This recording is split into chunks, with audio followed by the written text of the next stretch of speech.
Hello বন্ধুরা, আজকে আমি চলে এসেছি আমার এক কাকার কচুর জমিতে।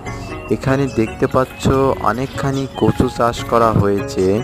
কচুও বেশ ভালো হয়েছে। কচুর ফলন আশা করি ভালো হতে পারে। তোমাদের কার কার কচু আছে অবশ্যই কমেন্টে জানিও। বন্ধুরা, কচু এখন বেড়ে উঠতেছে, কিন্তু এখনও কচু তোলার উপযোগী হয় নাই। খুব শীঘ্রই হয়তোবা কচুগুলো তোলার উপযোগী হবে, এজন্য এখনও অনেক সময়ের প্রয়োজন।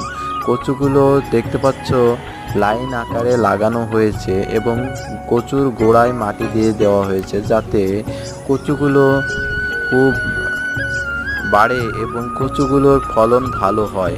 তোমরা যারা কচু চাষ করেছো অবশ্যই কচুর গোড়ায় মাটি দিবে এবং কচুগুলোকে পরিচর্যা করবে, যাতে কচুতে ফলন